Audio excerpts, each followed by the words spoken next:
Joseph, Michael, Nicoletti. Right. What do we got? What is going on, man? Good? Yeah, I'm excited. This is gonna be fun. Yeah, it's gonna be interesting. It's a different format. It's a little different format, and your story is very interesting because you know, a lot of the people I've already talked to on this membership masters thing has been like they've already got like really mature memberships. Like I just talked to a dude that had 3,000 members, and that's awesome. Just insane like numbers. But and you know, like even though I get to like coach a lot of people like and do stuff, like your case is so unique because like I've known you for a long time. You've had this course affiliate, I don't even know what you call it. What do you call it? Like relationship based marketing business? Yeah. You know? Yeah, pretty much. Like the whole time I've known you. And then like, yeah. And like we sat down at a coffee shop and literally we're drawing stuff up on napkins basically to add a recurring revenue to your website. It's funny, like that coffee shop will be one of those like memorable moments, you know, where you look back and you're like, that was a pivotal moment. Had no idea. I mean, we didn't even really plan. We just had extra time that day. We're like, well, let's go. Oh yeah, we were just hanging out. Yeah, let's just go talk about membership stuff. Yeah, you know, and that's crazy. It's crazy how things can happen just so quickly. You know, I actually, it was funny because like I was thinking about this, like talking to you today, and when you were on my schedule, and I was like, I was thinking about how like, you know, most people I talk to about memberships, it's like they paid me to do memberships, and you know, we have a plan, and like yours, I remember was kind of a whim a little bit, like it was kind of like I want to do this, you know. But how does it fit in? And then part of me during that conversation was also like a little selfish because like I was like, man, Joe's been building Learn Scrivener Fast for like years now. He's got his business model down. He's got his email list down. I wonder what would happen if a guy doing course sales would open a membership. So I remember kind of being like, during that conversation, I'm like, you should do this. And then I was thinking like, I want to see what happens when you do this. Right. You know, because most people I see start from nothing and they build, you know, 100, 200, 300,000 members.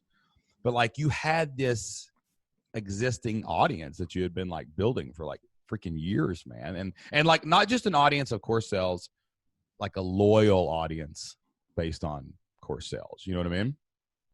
Yeah. I mean, that was one of the things, you know, kind of early on that we did really well was we went really specific. So really specific with a certain topic. And so it brought in a laser focused group. And the only times I really started to struggle in my business was when I got away from that, when you start chasing other shiny objects and you start doing too many things. And so it's like, it's that whole like, hey, what'd you do in the beginning that worked really well? Just do more of that. And for a long time, some of those things I chased was because I was trying to add in obviously more money to the business or other things, not realizing that I kind of had this membership gold mine sitting right under my nose the whole time. And it was just a matter of like timing versus like the right fit. What kind of membership was it going to be? And then a lot of the stuff that we just hammered out, you know, in a coffee shop and over those like couple days was just like, I remember you said something and you were like, what if you would have started this like 5 years ago? And even if you just grew by, you know, 10, 20 members at a time, like what would that be today? And it was like, I don't want to have that same mistake 5 years from now. Like we need to start this thing now. Yeah, I know, right? And it's funny because like I meet so many people at like events and stuff. And like, I don't know why, but like a lot of people don't even think to add like recurring revenue. Like I was just talking to somebody super high level. I'm not going to name names, but like, cause they're working on a membership product, and this person literally already has a multi-million-dollar business. Like they're crushing it, like with, you know, courses and affiliates and stuff. And I just flippantly said, you know, man, if just threw all that in there, you might have a membership on your hands. And they're like, yeah, it's a summer project. We're working on it. And I'm like, oh my gosh. Like, it's like, you know, cause when you have that like baked in audience, like when did you start Learn Scrivener Fast? When did you start that? Oh gosh. I think it's been 6 years ago now. Yeah. Yeah, dude. And can you imagine like how many people you've talked to on webinars during affiliate launches? Like imagine how many people have just, not just on your email list, because you have a huge email list, like that you've already baked into this course-based thing, but like also like can you imagine if you added every webinar you've ever done, either personally or someone else has hosted for you? Like, how many people do you think have seen you and your brand? Like, can you imagine? Like what do you think that number is? Like, oh my gosh. I mean, one of the benefits of doing partnership webinars, and really that has been the sole source of our traffic and leads from day one, is the fact that we're borrowing the credibility of really influential people in the space. And so they're automatically transferred into this like warm, hey, well, if this affiliate, if this, high profile person says Joe's cool, they must be cool. And then you and then you do a webinar, something where you over deliver, you give first, right? And so we sometimes will have, almost 1,000 people on a live webinar, 2,000, 3,000 people register at a time. And so they're immediately warmed up by working with, a partner, and then they get to actually learn something from me. And so that hopefully that know, like, and trust factors kind of transferred there. And then the whole thing has always just been like, hey, Joe, we want more. We want more. Yeah. So for the last several years, I've developed more courses, thinking through, okay, what do you want more of? Where else are you stuck? Just listening to them and creating them, what they need or what they want. And then it kind of hit me of like, actually just about a year and a half ago, really diving into the psychology of like, where do our students get stuck? Like, we've made all these courses, but some of them are still struggling. And that hit me one day what that was. And it was like, it's this accountability factor. That's like the missing link for everybody that like really wants to get there, but is having trouble sticking to what they want to do, sticking to what their commitments, whether it's health, eating, whatever. Research has shown accountability really helps make that difference. And then it just hit me. I'm like, that's the missing piece. That's our membership group right there, is to have an accountability system where people can show up monthly, check in, and they also kind of build their own community, right? Because now they are the community. They're helping each other. I didn't want it to be solely focused about me, like the membership group about me. And I think that's where I always kind of couldn't figure out that next step. Oh yeah. I can remember us in masterminds talking about what would, because that's usually like people always say to me like, well, what would my membership look like? And we all automatically default to content, Right. but like that's not what keeps people paying month after month. I mean, that you can have a system and, you can have one course a month for 12 months and all that crap. But like, what makes $1 million membership, like a growing, healthy community of hundreds, if not thousands of paying customers, is the community and the leadership. Which I guess leadership, I always say leadership, but you could definitely substitute the word accountability there. Like, it's someone kind of leading the charge, but holding your feet to the fire, Yeah. And, for and sure. I can remember in masterminds, you always saying like, well, what should I put all my courses in there? But then, what if I sell my courses out of the thing? Like, will it cannibalize it and this, that, and the other? And I think that was the great like epiphany in that conversation that we had at the coffee shop, was like, well, wait a minute. Like, you've already got the training and you've already got the list. Like, that's not really what they're asking for. They're really just like kind of wanting somebody to show up and like hang out with them so that they can go be a writer. Cause like, for those of you, anybody that's listening that may not know, Scrivener is like it's a program that writers use to organize the writing process. It's a really complex process, and the actual program itself. So you teach people like how to use that, and then you give them other support like your writer's block course or whatever. But like, the thing that was missing was, hey guys, I'm going to show up at like 1, and why don't we all just show up and write together? And like, man, I remember you saying that, and I'm like, and I actually thought to myself, will people pay for that? Like, will they do it? And dang, man, they did. Like, it was crazy. Yeah, that was kind of like how my thought process went too, was studying this, going, okay, people have trouble sticking to a writing schedule. Like, there's real no like consequence, right? There has to be a little element of pain involved if you don't do what you say you're going to do, if you really want to have the results. And then it was really based on kind of an experiment, which I recommend everybody start that way. If you're having trouble figuring out where to start, just reframe it in your mind. Say, let's experiment with something. Yeah. That like magically takes the pressure off your shoulders. And like, hey, if it doesn't work, well, it was only an experiment anyway, right? So it's not a big deal. So we're like, let me just send out an email or two. I'm going to say I'm starting this, basically a writing group, where we're going to pick a time on the calendar, use it like as an excuse, like it's an appointment, right? Like, tell everybody you have an appointment during that time. This is your writing time. Basically 60 minutes. I show up as a host and say, hey guys, get ready to write. What are you working on? Let me hear your goals. So we kind of set goals. So you actually talk to them in a chat room when you're doing this, right? Yep. So it's very similar to like a live. We use Crowdcast as our platform. Any one of our platform will do. We have a live chat. Everybody's like, hey, hello, hey, I'm working on my novel today, or I'm editing a couple pages. Anything basically to move their project forward. And I'll usually maybe share like a quote or a little something inspirational, and be like, all right, I'm going to set a timer now for 60 minutes. That's all we have on the screen. Literally is a 60-minute countdown timer. I put my microphone on mute. Everybody go work. And then I come back after 60 minutes and be like, all right, timer's up. I'll come back and just be like, how'd you guys do? Share any wins. People just chat after chat after chat. Oh my gosh, I haven't gotten this much writing done in months.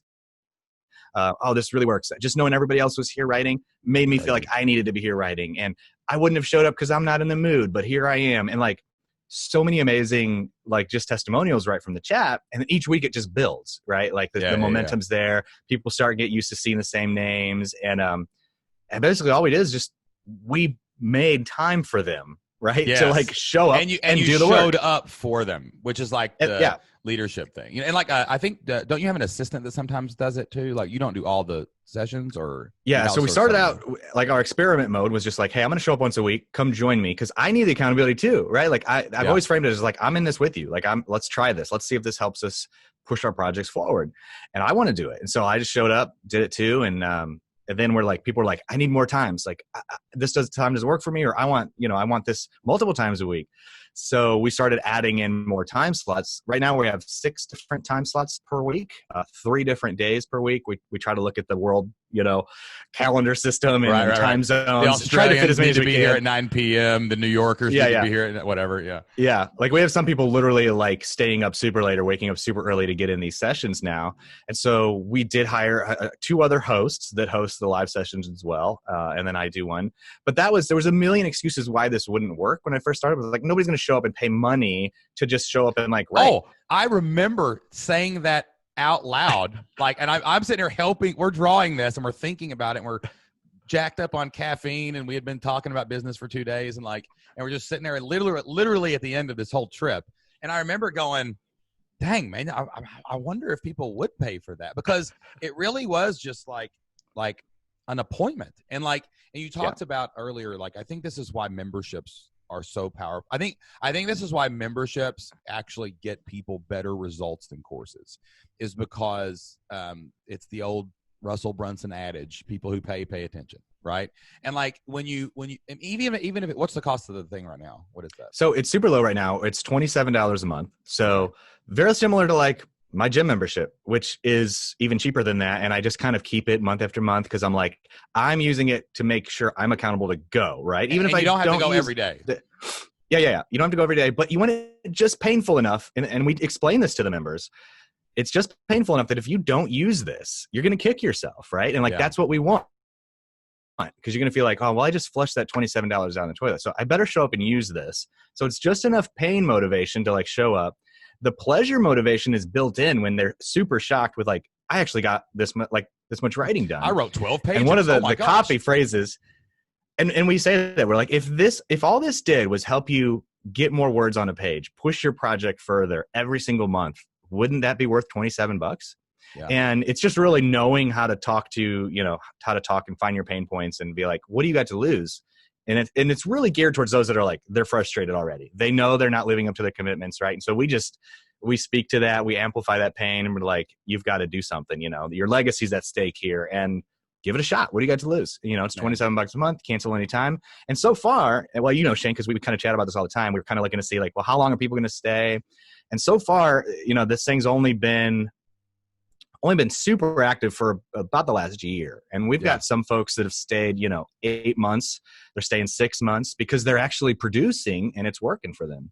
Yeah. And what's crazy is like, we talk a lot about retention. Like you don't even know your retention until you've been doing a membership for a year. Like the first thing of your membership is sales. Like you just got to launch and you got to sell as many as you can with any, and then you're just testing price points and promotions and everything else. Then after about a year, you can start like saying like, well, if I could increase, I'm making $10,000 a month off of this. So if I increase retention 1 month, oh my gosh, that adds like so much to the bottom line for the year. Like, man, what if I did 2 months, and what if I get it to a year, and then what if I double my price? And then like all those conversations happen like in that second year. And your case is so awesome. That's really why I wanted you to talk to me, is because one, it was preposterous when we wrote it down. When we talked about it, too simple. It was too simple. It was preposterous. And then how many people joined on your launch? And this was just like a really quick launch. It was an open and close. And like you had like, how many people did you have out of the gate? Like, I don't even remember. Yeah, we did about 300 people or so, like kind of out of the gate. And it was about a week-long launch sequence. You know, it was really built on the pain, frustration of not being a productive writer. And then it was, you know, and then I've got a solution for you. And here's what we're going to do. And it's 100% based in psychology, behavioral science. And it really was. I did a lot of research for this. And I mean, it's proven. It's a missing link. And if you want to do this, this is almost 100% guaranteed you're going to see more results if you show up and do the work, you know? You know what's crazy about that number? Like, okay, so, you know, Joe's built a multiple 6-figure business, met a lot of people, got a lot of great relationships. You know, you got your lane, right? Sure. All you literally added was an appointment on your own calendar to add this monthly membership, right? Yeah. And instantly you sell 300 plus memberships the first week, right? And this is, you know, because like this is kind of what this episode's really more about, is like people who already have something cool going on, but they've, you know, you're living webinar to webinar, it's launch to launch. There's something that you want to add to your membership or whatever, you add to your business. Like that's instantly some consistency. $1,000 a month, right? So like the floor was, oh, well, we have to go sell things. So the floor starts at 0. But then as soon as you have recurring revenue, it goes to $8,000. And you're looking at that and like, you know, depending on the health of the rest of your business, like if you've got high ticket course sales, or you've got high ticket coaching, or you've got anything else out there and you have some kind of audience already, like just adding recurring revenue, dude, like $8,000 is like, that's two $48,000 a year employees. And like, if you like, I know there's some people that are probably hear this and like, man, I'd love to hire a director of marketing. I'd love to hire a director of marketing and have $4,000 a month on my ad budget. Dude, open a membership and get 300 people paying you $27. It's like that's the membership mastery we're talking about, where it's like the different level of business. It's a whole different mindset. Once that's one chunk of what you're doing. You know what I mean? Yeah. You know, and I would always hear these success stories. People have memberships and, you know, thousands of members, hundreds of members. And I was like, man, and we just naturally sometimes talk ourselves out of it. Like, that's cool, but I couldn't do that. Then one day I'm like, you know what? I do want to make a couple extra hires in my business. And I like the idea of creating something that can pay for something. Right. Yeah. So it's not dipping into any more expenses. And I'm like, well, what if I just did this membership model? And really all I would need is like a handful of people to cover this position's cost.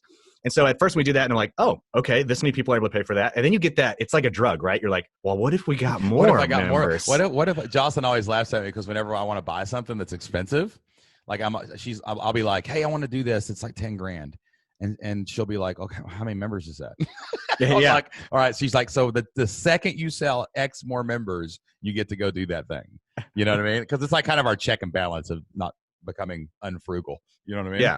Well, that's the greatest thing about, I think, the membership model too, is that the math works and it's super easy to figure out. And like with a launch-based business, which I've had for the last 6 years, it's up and down, up and down, up and down. It just kind of depends how much you can launch, how much, there's so many factors. And so it's not really consistent. But with this, I mean, you're looking at the numbers and there's churn and that starts to kind of like level out once you get into some, strategy around it. Yeah. You're just trying to find your number. Once you know it's 7 months, 10 months, it doesn't matter how many months it is. Once you know it, you know how you can figure out how to beat it, Yeah. Well, then once you know how to keep adding members, it's a duplicatable formula. You just keep doing it. And that was that was my, at least mindset, was just like, I'm not going to be super concerned about the numbers right now. I'm just going to focus on just add more members. And I wanted it to be a natural next step for almost everything else we currently sell. So if you're investing in my Learn Scrivener Fast training program, well, then we know you're a writer. You're using Scrivener. You need help with writing consistently? I bet you do. So here's our Unchained Writers membership group. We offer that to you. If you buy my course on writer's block, okay, you've already identified that you've got writer's block.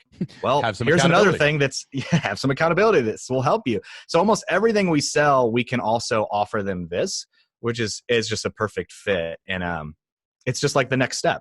And that's what I always recommend people try to find is like, think if you're struggling figuring out your membership idea, try to look through your audience and like, what's the next step somewhere for them? And try to start there and experiment. I think that's what was the problem.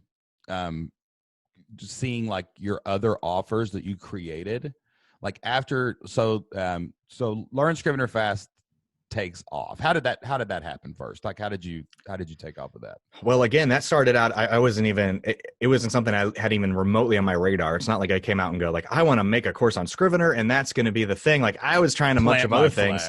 Yeah. Right. You know, I tried to create a bunch of other things that totally failed because I wasn't really focused on like a really specific pain that I could solve. Once I became hyper specific about that, like what can I help? What can I help? What can I help solve? And I was using this program Scrivener to organize like 3 different blogs that I was writing for, trying anything I could think of. And I kept seeing this pain come up of people talking about Scrivener and like wanting to learn it, but the learning curve's steep and they couldn't do it. And I'm like, that seems like a pretty interesting pain. And I'm like, I'm not even all that interested in Scrivener, but I'm like, I think I can help these people. So I started creating a few tutorials, just again, experimenting. And then people were like, I would pay for this. Do you offer private coaching? You know, I'll pay you for an hour of your time just to show me how to use Scrivener. And I'm like, wow. This is the first time people offered to pay me money for me to show them something. So, I mean, that's like the best vote you can have, right? And so I'm like, what if I did more of this? And then I remember I did my first webinar with an affiliate who invited a bunch of people to show up. I was going to teach them. And we had hundreds of people show up. And I'll never forget making $10,000 on a webinar for 1 hour of time. I mean, you got to remember, I was like, that was 6 months of work for me at my day job then, you know, and I'm like, that was it. I was hooked. I'm like, how do we do this more? So I became obsessed with, you know, building relationships, finding out where this particular audience lived, learning everything I possibly could about them. You know, what keeps them awake at night? What's their biggest struggles? And then just really trying to figure out how I could serve them. And so that's how Learn Scrivener Fast started. And literally just building up an audience of writers and what their struggles were and helping them to accelerate their writer careers any way we can. It's crazy, man. And like think about this, like the evolution of like the business model, because like you launch this thing. So everybody's got their thing. Like there's, you know, people out there that have courses and do all sorts of stuff. So it wasn't an hour of work. You had to build the course, right? Well, of course. The relationships, and you're going to live events and meeting people and blah, blah, blah. But like, so you show up, you do the hour webinar, you make $10,000, right? You start a membership, you send an email, and you made $8,000 a month. It's just like that's like if retention's 6 months, that's 8 times 6. You know, it's like it like that. That's what always amazes me. And I think one thing I've learned from you and the other guys we hang out with is that you also need those one-off moments. Like you need the big ticket. Like our big ticket, I think for the last couple of years has been live events. We've been doing really well. I just launched that one last week, did really good with it. Like, you know, and it was a huge hit all at once, you know. I think that I think I lean the opposite way. Like I don't know if it's reliance the right word, but I'm too like, it's like my security blanket, the membership, my monthly. Yeah. You know what I mean? And I'm like, it's so easy, you know, like that's my baby. I got to take care of it. But it prevents me from like, yeah, but you could go make 60 grand in a week, you know, like over here, like right now, you know, just by launching this thing. And like, it's like, you know, you can flow back and forth. So like people like you that got that hit at that start of the course model kind of become scared of the low ticket membership model because it's like, oh, that's $27. I mean, I'm putting a lot of effort into it, but it stacks. And then I'm like, ooh, it's so stable and secure, but I'm not going out and experimenting with these bigger ticket things. You know what I mean? So like, I love your business now because it's not teeter-tottering yet perfectly in between them, but like there is now stability along with the opportunity. And and launch models have tons of opportunity, but sometimes not stability, man. And if you can yin and yang those two things together, like holy cow, you can't be stopped, you know? Yeah. I mean, launches are great. I mean, we've had times where, you know, we've all of a sudden had unexpected car repairs or medical bills. And I'm just like, let's put together a launch. And then boom, you know, you've got this like, but that feeling, that high goes away the next week. Cause now you're like, if I want more money, I got to do it again. Right. Like I've never had this like security blanket until now where I'm like, I literally the month comes around again and I'm like, oh my gosh, like that money just came back in my account again. Right. Like that came last month and it's going to come next month. And it's just like, I can get used to this. And when that first started, yeah, we made enough to hire the potential position I was thinking about. But not only that, but it's like basically covered all of our business expenses to where now any launches I do is just like gravy on the top. Like you talk about, it's always just like raising that floor. Yeah. And so, yeah, it's amazing. I love the analogy of raising the floor. The reason I use that all the time is because, like, I always want my floor to be higher than everybody else's ceiling, and that's not possible with the launch model. Like you can have a huge ceiling sometimes, but like, guess what, man? I don't care how good you are, and like, there's a lot of arrogance and ego and ignorance in the entrepreneur space, and like, you can have a bad month, and your expenses can get out of freaking control. And it happens so fast. It's happened to us in the past. Yeah. And like, it's like, it happens so fast. Like I remember like about a year after when we were still doing launch to launch, right? Like month to month, like launching new lesson plans. Like I remember in February one year, I looked over at Jocelyn, like before we figured out that we were doing a launch model and we needed consistency. I was like, hey, get those resumes ready, baby. Cause we're going back to work. It's like, yeah. And like, but when you add the stability into it, it's just a totally different mindset. And like, there's another part of the security that I think we forget about sometimes is like the membership model not only helps you hire people, but it helps you handle the responsibility of hiring people, because a lot of really high level, like entrepreneur guru teachers or whatever, teach like outsourcing and you're too good to do that. And you need to give that to somebody else. But here's the deal. Like I'm thinking about offering a job to this person. We're doing like a big interview with them on Friday. Right. And like, if I offer them a job, I may be asking them to leave another job. I'm making a commitment I'm promising them, right, that like I'm going to, pay them and I'm going to provide health insurance and like, I'm going to make, their kids' T-ball fee and their little girl's dance recital fee. Like I'm committing to helping them do that. And like, that's not a joke. Like you can't screw around with outsourcing and hiring people because you are committing to helping someone else live their life. And if you don't produce, like, dude, if I get the flu and I go in the hospital for 3 weeks, right? It's okay. I have monthly members and I have automations and I have other systems that will keep the membership rolling. Like I could probably not show up for 6 months and people might not notice, right? Because I'm batched so far ahead. Like that's what the membership model really does for your business. It allows you to have the confidence to commit to human beings and help people grow. And then they have the confidence to come back and say, hey, we all know we're going to get paid next month. We don't have to worry about that. Let's freaking take this thing to the next level together. And like, so when you go out and hire that person, man, it's like, yeah, I can hire you. Not that I made the money this month, but yeah, I'll have that money for the next 6 months. We're good. Let's go. Yeah. And not only that, but I mean, as a business owner, it just helps you operate at a much more stable mindset, knowing that huge pressure to produce is, it's the pressure's off a little bit now because you've got this baseline and you can actually be more creative and be more, I mean, like a few years ago, I became the primary caretaker for my mother. As you remember, she developed cancer. And like, I had the just full launch business then. Oh. And the tremendous amount of stress, because here I was trying to like, I've got to do a launch here because, I took off months of time to help take care of my mother. And I'm thinking back now, like, man, if I would have had this membership thing in place, that would have made it so less stressful, just knowing that I can just like coast for a while because we've got this reoccurring thing coming in. So like, it's just, I think it's so important to have it as a part of your business. If not the only part of your business, if that's your entire model, then great. But if nothing else, supplementing. Yeah, that's an interesting thing you just said there, because I was talking to someone the other day and they were setting it was probably about 2 months ago. And there was like goals for the year. And she did a really interesting thing is she launched her membership about 1.5 years ago, and she's done crazy good. Like she had like last month we did a promotion, and like it was the first time she had ever done over $50,000 in a month, right? And the membership was a huge part of that. Like it fueled it. You know what I'm saying? Yeah. Sales and stuff like that. And like, and what was cool was she's like, yeah, I really, I've always done sales. I've always done consulting and coaching and in-person training, and it's so energy dependent. And her goal this year wasn't really a revenue goal, like total. It was just, I want 80% of my revenue to be monthly recurring memberships. She's like, I know now that that's the path, like, to freedom.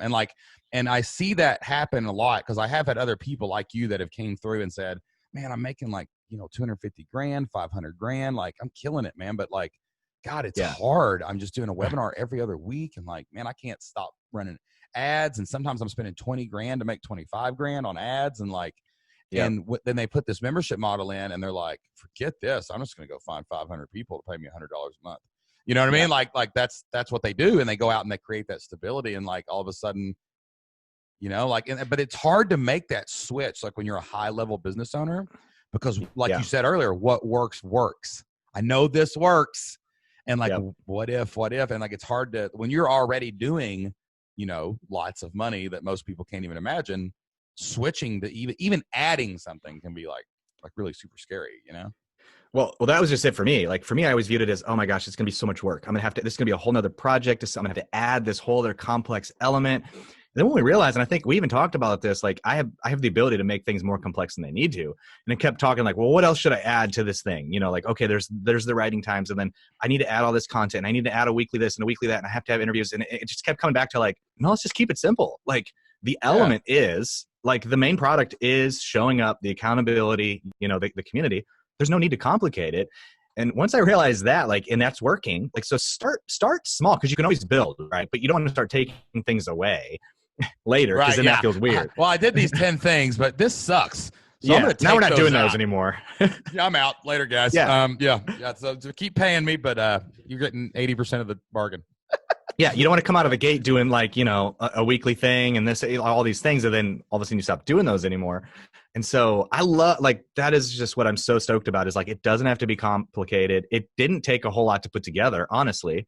Like, we just started with a crowdcast session, a live thing. And like, here's some emails, like, come join us. And then you figure out the complexity and the tech later to make it more streamlined, get feedback from your users. Yeah. That's how we improve. That's how we improve everything now. I just constantly talking with them. Like, what else do you guys want? Is this working for you? And then that's how we found out people wanted more times. All right, cool. Let's add more times. And it didn't cost you anything, because you just got other people to do the times.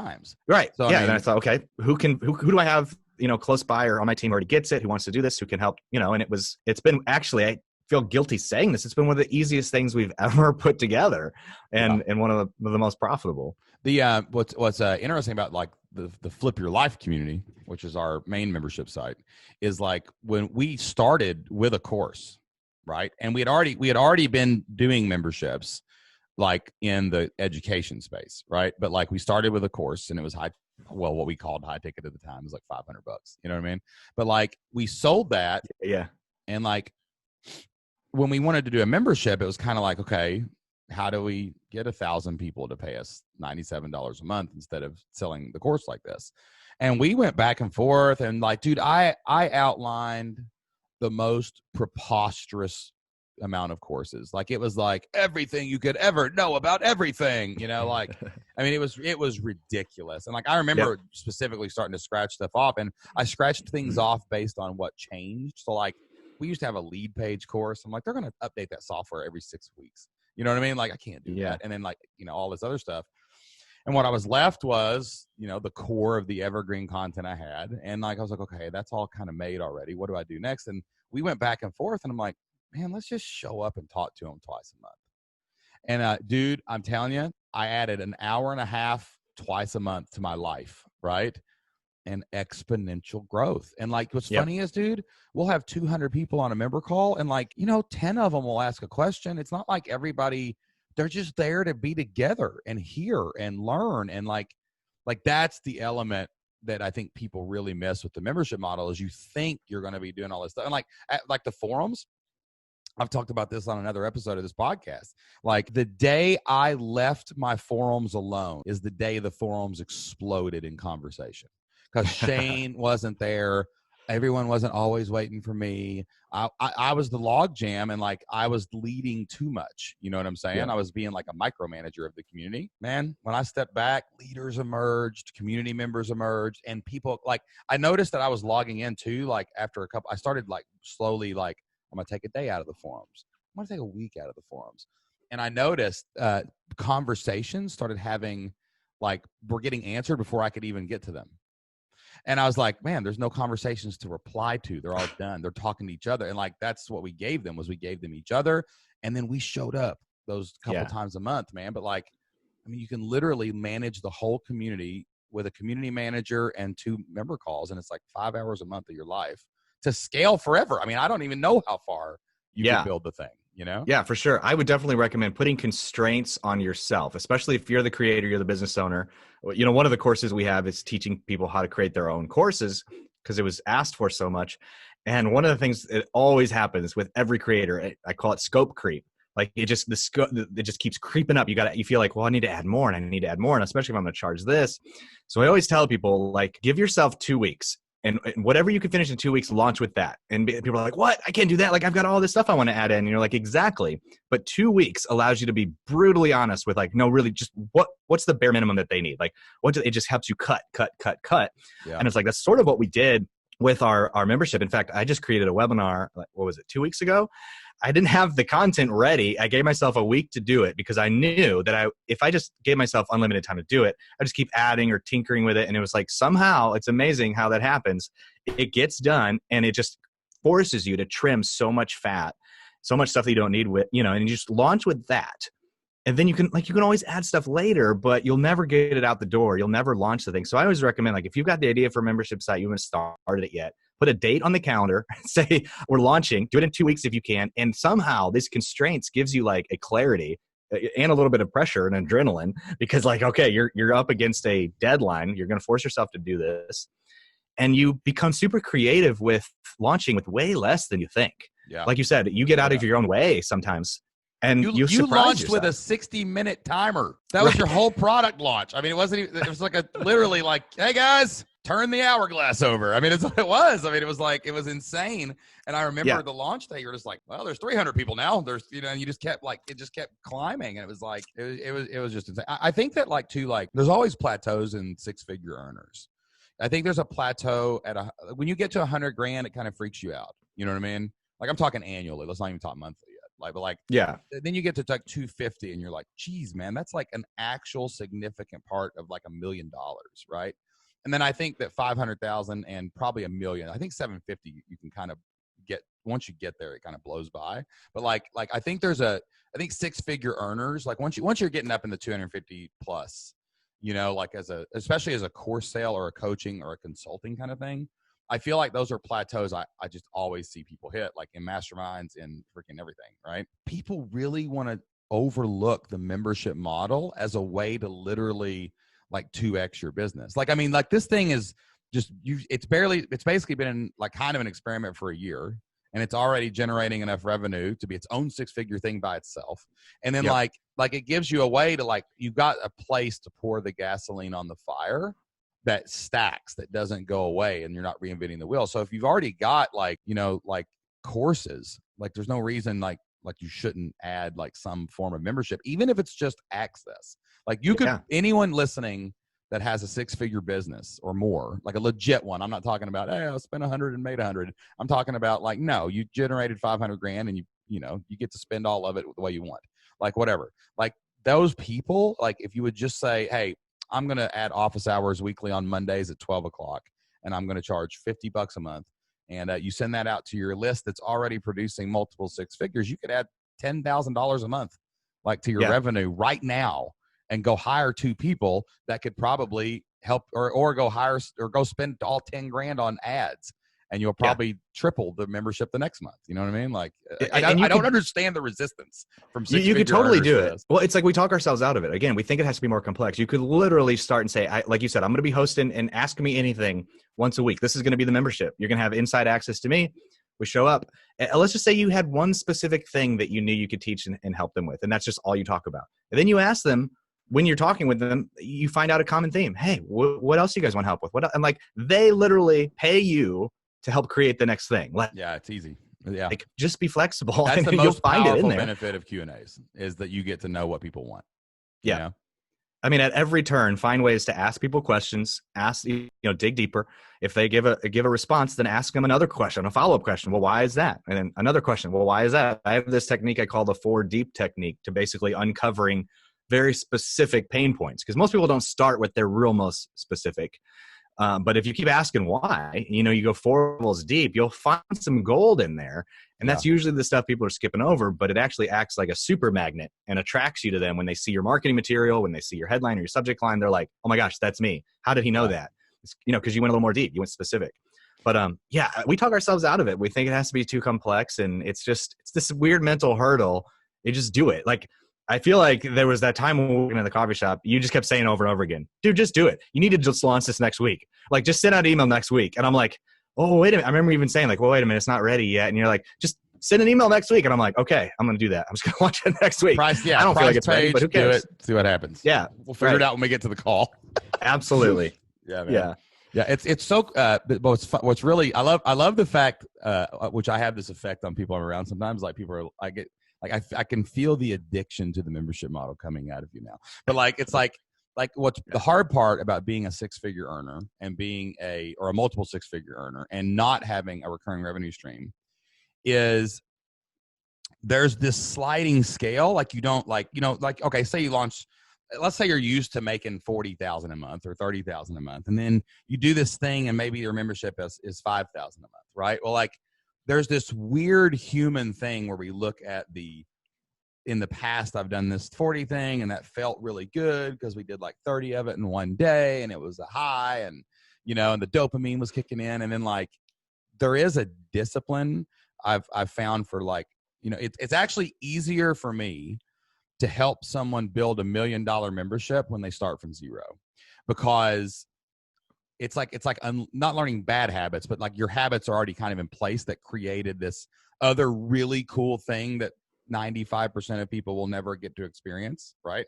Yeah. And then you have to be disciplined as you're growing it up until all of a sudden you look and you're like, whoa, now that 20,000 a month and that 20,000 at the webinar looks stupid all of a sudden sometimes, but not stupid, but you shouldn't be doing that because all the time, because you shouldn't be relying on it, because this one's always 20 a month. This one may be 20 a month. Right.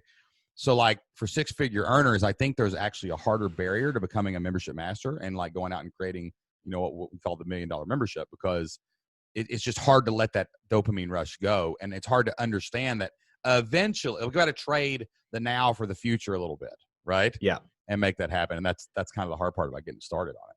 Yeah. And I remember you said that too, which was really good advice. And it really helped me a lot when you're when you launch this thing, don't expect to get the same kind of results or numbers or high that you get from a launch model, because it's a totally different selling proposition. Totally selling different. A membership is different than selling a one-off thing. And just having that expectation is that doesn't mean it's broken. That doesn't mean it's just different. So you have to, I like the idea of doing things today that my future self is going to thank me for. And honestly, it was that phrase when you were don't you wish 5 years ago you would have started adding members? What would that be today? Just hypothetically. And I think we even scratched out some math, very, very low numbers, right? Let's just say you added 10 people, even 10 people a year. Something stupid slow. What would your revenue monthly be today? And you're oh my gosh. And you're well, guess what? The next 5 years is going to happen. It's going to happen whether you do this or not. And so you may as well keep building. And then you're going to one day look back and go, oh my gosh, I'm so glad I started. Right. And so it is a couple little mental hurdles, especially when you're used to that high of those big launches, but they fade. Oh yeah, that money goes somewhere. Right. And then you've got to keep doing it. But I said, what's really cool, Disney Plus, this is an example I've been pointing to recently, for people who kind of doubt the membership model, because we're not even talking about numbers with Disney Plus. We always sell. I try to get everybody to go over $50 because it's usually worth it what they're selling, and and sometimes even up to I've got a product I'm working on right now. I want to charge $500 a month for it. You know what I mean? And that's a membership. It's what if I can get 100 people to pay me $500 a month? I think I can. And Disney Plus, dude, it's $7, right? But they sold 60 million of them. And you would think Disney already doing 10 billion at the box office, doing 10 billion and whatever. Why are they going to sell something for $6? Because, man, the least they can make now is 100 million, you know? And like, Right. we don't even need numbers at that kind of scale, like to make stupid money online. Like 1,000 people at $85 a month is $1 million. And like, you know, $1 million a year. So like, what if you made $10 million in the next like 10 years just because you sold 1,000 people, which is a 0.001% of humanity, Yeah. like into like a membership model? You know, it just doesn't make sense to me at those numbers. And like, you're the prime example of, dude, just launch it and like see what happens. Yeah. Like, hey, tell me more. I don't think I have ever like actually talked to you about the launch. Like, I just was I was just seeing the results. You were just telling me like the numbers and like, and then you were like, and then I remember like the second, third month, we kind of talked about churn. Cause like, you know, that was another thing. I was like, hey man, you know, like 20% of those first crop are going to bail on you. Right. No, but like, right. Okay. Like some of them they're gone. They're just testing the waters. I want to see what it's about, you know, exactly. And then, So like how, like from that perspective, like, cause my memberships have all grown from 0 to whatever, cause I've always started them organically. Right. So like, so how did you like prepare your list? Cause you've got a list of tens and tens of thousands of people. And, you know, you've got all these people that have really been used to you as the webinar person, the open close launch person or whatever. And like, you do have all these other little things, but like how did you prepare them for this? Like before the launch, just for anybody who's a 6-figure earner that they're like, man, I could do this, but I don't even know how to go about it. Like, what did you do to like hype this thing? Yeah. So first of all, I keep going back to this because it's really what changed everything for me business wise, was always starting with the pain. So, and that's just how I talk to the audience. If I'm going to launch anything, it's what's the primary pain here, or what's 2 or 3 pains that I can really just drive home. Right. And then I always like to tell stories and just be like the guide, like, hey, here's what's happening with me and here's what I figured out. Come join me. That's basically my whole sales approach. Right. And so I started with, it was like a 3 email sequence. A lot of people will do videos with this, but again, I was trying to do it quick. So I'm like, there's no time for videos. We're just emailing. I'm going to tell the story about, hey, here's how I would struggle to write in the past. I talked about procrastination. I talked about my inability to write consistently. And then what do? I call it, I'm a binge writer. So I'll stay up really late, like the night before something is supposed to happen. In college, I did this. Paper was due on Monday. Here I am Sunday night, 2, 3 in the morning, scrambling, trying to, write. Because I viewed writing as too painful. And I would try to actually help them. So demonstrate that I could help them. And I would show them some psychology that actually helped me. We've got to raise the pain of actually not writing to be greater than the pain of actually doing the writing. So how do we do this? And so I would take them on this little journey, right? Of like, okay, here's different ways. It's called the pain and pleasure principle. Freud developed this years ago. Here's why it works. And just giving them some different techniques. Here, try this. One of the things that people have to do is they have to realize what something has cost them in the past. So we have this amazing survey where it's like, what has your inability to write consistently cost you in the past? And you wouldn't believe these responses. I mean, they literally gave me chills. I mean, some people were like, it's costing me my legacy. Some people wrote in, they were like, I'm 85 years old. I spent my whole life procrastinating. It was always going to be someday. I never did it. I look back with a lifetime of regret now. I mean, oh my gosh. And you made them write that like in a survey? Like that's one of your... That was one of their things. And they were like, I've still got some time left and I don't want my whole life to have been a waste. I mean, like, this is how serious this is for some people.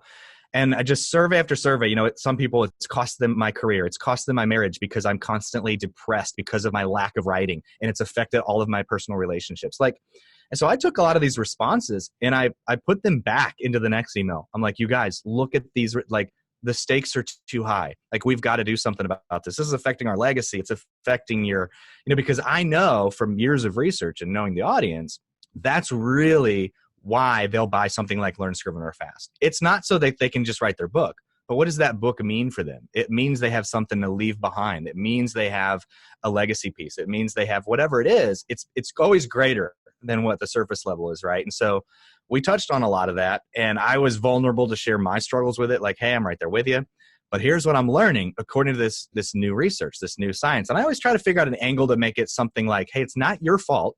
You just don't have X information. Here's a new tool, or, Russell Brunson calls it a new vehicle. It's got to be something new. Like, here's why this hasn't worked in the past. I have a new solution for you. Even though getting accountability is as old as, as old as time, like the buddy system, right? Everybody knows it, but we've just made a place for them to do it now. And in-person writing groups are great, but we have this amazing tool called the internet. where we can join each other worldwide. We've never lived at a time like this. We have opportunity like never before. And it was basically a series of emails building up to email number 4, which was like, I have a solution for you that from everything I've studied works almost 100% of the time. And so people like on the edge of their seats going, oh my gosh, this is me. I'm a binge writer. I can totally identify with that. I've spent half my life just in regret. What can I do? What's the solution? And here it is. I call it Unchained Writer because we're breaking the chains off of, this no more being a productive writer. We're going to change that. We're going to show up. We're going to hold each other accountable. You're going to develop positive momentum because momentum is huge. And like the hardest part of any creative project is getting started. Once you get started, the science shows about somewhere between 7 and 10 minutes in, that flow kicks in to where all of a sudden time escapes you. You forget about everything else. And it's just getting into that zone. And so the whole goal was like, how do we get people there? And having them show up. And so like, and explaining to them a little bit about the psychology of like, hey, we have a record so we can see when you show up. So there's that kind of accountability. Yeah, you could skip out. We wouldn't really know, but like you're not doing yourself any favors by doing it. So use the program. We have accountability tracking sheets so they can record their progress. And then we try to offer some kind of a reward system. A lot of times just the recognition they get during the live sessions, like, hey, look at this. Nancy, hit her word goal of 1,000 words this session. That's amazing. And everybody's like, yay, Nancy, that's awesome. Like right there. They're coming back for that. That's for sure. I was going to say, is Nancy going to come back next week and be yeah, I'm going to hit that goal again. And so these people, it's all just like, it kind of builds on each other. And so that was kind of our email sequence. So you here's what, this is genius. I'm totally going to steal this, by the way. So like, and this is like showing how fast you can launch. Because I have no doubt, dude, watching you do this over the past few months, I have no doubt that this could easily, this is going to blow past $1 million in revenue eventually. Like this thing, you know what I mean? Like it's just like, all you got to do basically is do like 2 price increases and double the membership, and it's just going to kill it. And it's like you've created this amazing, this amazing launch funnel is like, because you already have the audience. That's what we're talking about. That's one reason I really wanted you to come on this show, is because like you're someone who had an audience, was already doing great things, but it added this layer and boom, it explodes. And now it's like 500, 600, 1,000. It just starts stacking like crazy, which fundamentally changes the other side of the business now, because you got more resources to do all the other things you were already doing great. You know what I mean? But like, okay, so you send an email and you're like, what has not, like I could totally send an email right now to my list that says, what has not starting your own online business cost you? Yeah. And I know I would get like 100 responses like within an hour, because I always send this email that says what's frustrating you, and it's 20, 30, 40 in the first hour every time. And what's great is here's the science, or the magician's hands behind that kind of thing. Like you take at things from that, and when I get the second email, I remember the first email even if I didn't reply. I'm like, I got that yesterday. You're like, look at these responses from yesterday's email. So then I somewhere I'm going to read one of my thoughts. Right. And you literally just asked a question, got replies, used the replies in the second email, and you already knew what the solution you were going to offer was. You just had to type it. And that's where the third email comes in, or the science or whatever. And then you launched. Like that's a brilliant way to launch recurring revenue to an already existing like audience that's already producing hundreds of thousands of dollars, to go out and turn it into $1 million. Like, we may need to package this, you bro. make them. We may need to make a course out of this. I'm serious, dude. Or a membership. We gotta make a membership. How to learn this. So it's basically, it's proven psychology that whatever you monitor improves, right? That's the whole basis behind habits. You've got to first like look at it, and people just don't want to look at it. They don't want to look at the pain, and so it's natural to increase. Like an easy way to increase that pain is, especially like we're talking about here, there's 2 more questions behind that. So the first one is, what does this cost you in the past? The second one is, what will it cost you in the future if you still don't fix it? And now they're able to fast forward like, oh my gosh, it's going to be a lifetime of this. This is going to be horrible. And then the third question kind of flips it and goes, what would your life look like if you did fix it? And so for writers, so that would really be the third email, right? Like the fourth email was the announcement. Right. So like the first one is, what does it cost you? I'm trying to learn here. I just want to make sure I get this because I'm using this. Like the first one was, what has this cost you? The second one is, okay, you didn't reply to me, but I'm going to show you these 10 responses I got. And one of them is probably yours. And you're going to think about this. I'm forcing you to confront this issue. Yeah. And then it's the third one is, hey, what would life look like if you did this properly? Yep. Oh, by the way, the fourth email is, I can help you do this properly in this membership. Right. Yeah. And so for writers, we say, if you were able to somehow write consistently, when you said you were going to write, weekly, what would that do? What would that change? And I mean, people are like, oh my gosh, I'd have a writing career. I'd have my books finished. I'd have this. And they're like, so they realize it's super painful if I don't do this. It's going to be super painful in the future if I keep doing what I'm doing. But if I change it, I can have this amazing life and have everything I want. How do I do this? And then I walk in as the guide and go, here's how you do it. And so they're so primed at that point. And that's the benefit that I think you have of having an audience already, having like a course membership, a course model, or whatever you have is you have these elements. All you need to do is just twist that knife in there a little bit and let them answer, let them make their own assessment. That's really the most powerful. And I mean, heck, you and I can do this with anything we want to change in our life, basically just asking those 3 questions. And then you've got to do that fourth part, which is, here's what you have to do about it, right? Like You awareness sell is part them one. the solution. You got to sell it. Yeah. Yeah. And then, the benefit we did of having a couple beta groups is we had amazing testimonials from people that were getting writing done. So we're like, it's not, hey, look, this works. Look at what Nancy did. She just wrote 1,000 words. She says she hasn't written this month in months, all because we've helped her create this time where she shows up and does the work. Yeah. And you made an instantly scalable thing in your beta launch. That was what was cool too. Like, I mean, you just open the door and you get 300 people. And now you've got a good test. You know what I mean? Oh yeah. Yeah, like, for sure. Like it's not 20 people, but like this thing was so scalable from the front. I mean, it's literally like, it's not as interactive as some things are. So like you're interacting, but it's not like you have to interact with everybody, and you can literally like see what's. I'll tell you right now, dude. I have coached a lot of people through launches. I have watched some brilliant things, but I think you may have just said like the most brilliant membership launch model to an existing audience like I've ever heard. Because another thing you do in there that's very interesting is the second email. I think here's what's missing from most courses. Most people buy courses wanting to learn from the expert, right? So you have a course, which is the content, and you have the expert. But the problem is you're alone. Yeah. And in the second email of that launch sequence, you introduce the concept of community with that. They don't even realize it. I don't even know if you realized you were doing this, to be honest with you. But it's not just you're throwing out a bunch of objections. You're framing them in the concept of you're not alone, but you do have this problem, but so do a lot of people. Yes. And then 2 emails later, now then you go back to the individual in email 3.